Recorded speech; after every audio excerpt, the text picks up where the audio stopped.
Unconditional ലവിൽ വിശ്വസിക്കുന്നുണ്ടോ? ഇല്ല. ഇല്ല. ഈ ഒരു ഏജ് ഗ്രൂപ്പിൽ ഇരിക്കുന്ന എല്ലാവരോടും പറയാണ് അങ്ങനെ ഒരു സാധനം ഇല്ല. പ്രണയം എന്ന് പറയുന്ന ഒരു സാധനം തലയ്ക്ക് പിടിക്കുമ്പോൾ തോന്നുന്ന സാധനമാണ് അൺകണ്ടീഷണൽ ലവ്.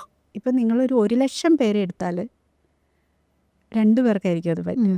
ഇപ്പം ഒരു കാറ് വാങ്ങിക്കുന്നു, BMW വാങ്ങിച്ചിട്ട് അതിൻ്റെ കുറച്ച് നാൾ അത് വാങ്ങിക്കുമ്പോൾ ഭയങ്കര സ്നേഹത്തോടുകൂടി കാറിനെ കൊണ്ടു നടക്കുന്നവരില്ലേ, 2-3 വർഷം കഴിയുമ്പോൾ അതിനേക്കാൾ ബെറ്റർ എഡിഷൻ ഇറങ്ങും, വേറെ വലിയ കാറുകൾ ഇറങ്ങും. അത് വാങ്ങാൻ പറ്റിയില്ലെങ്കിലും അതിലേക്ക് നോട്ടം അപ്പം ഇതിനോടുള്ള ഇഷ്ടം ഇഷ്ടം കുറയും. അതാണ് പ്രപഞ്ച സത്യം. ഒന്നും കോൺസ്റ്റൻ്റ് ആയിട്ട് നിൽക്കുന്നില്ല, നമ്മുടെ ഇഷ്ടങ്ങളും ഇല്ല. പക്ഷെ ചിലരിൽ മാത്രം നിൽക്കും. അങ്ങനെയുള്ളവരെ നിങ്ങൾക്ക് കിട്ടുമോ? കിട്ടുന്നവൻ ഭാഗ്യവതി. പക്ഷെ കിട്ടില്ല. അത് കിട്ടിയ ആരെങ്കിലും ഉണ്ടെങ്കിൽ അത് തിരിച്ചറിയുകയില്ല. അതാണ് ശരിക്കുള്ള സത്യം. ആർക്കെങ്കിലും കിട്ടിയെന്ന് വെച്ചോ, ആ സത്യം തിരിച്ചറിയാതെ, അതിൻ്റെ വാല്യൂ തിരിച്ചറിയാതെ അവരിട്ടിട്ട് പോയിട്ട് ഏതെങ്കിലും ഒരു കുപ്പത്തൊട്ടിൽ വീണിട്ടുണ്ടാവും.